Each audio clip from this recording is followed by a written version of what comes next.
প্রিয়, আপনার নিজের মানুষ আমি হতে পারিনি ঠিকই, তবে আপনার ছায়া হয়ে থেকে যাব গলার কাছে আটকে রাখা কান্না হয়ে, গোপনের দীর্ঘশ্বাস হয়ে থেকে যাব আপনার বুকের প্রকোষ্ঠে রাখা মস্ত বড় আকাশ হয়ে থেকে যাব।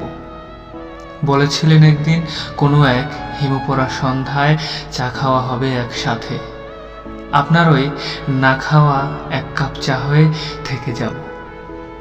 যেভাবেই হোক আমি থেকে যাব আপনার জীবনে। আপনাকে ছাড়া স্বর্গও যেন আমার কাছে তুচ্ছ মনে হয়।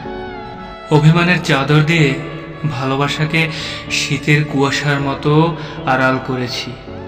আপনি যদি একবার আমাকে ছুঁয়ে দেন, বলেন যদি কি হয়েছে আমার প্রিয়সীর, তাহলে সব অভিমানের ছুটি দিয়ে দিব মুক্ত এই গগনে। আপনার কাছে একটু ছুটে যাব ভালোবাসার উষ্ণ পরশের কাছে টানার জন্য। আপনি আমার দিকে তাকিয়ে যখন লজ্জায় বারবার চোখ সরিয়ে নেবেন, ঠিক ঠিক তখনই আমি আবার নতুন করে আপনার প্রেমে পড়ব, নতুন করে রচনা করব নতুন একটা প্রেম মহাকাব্যের।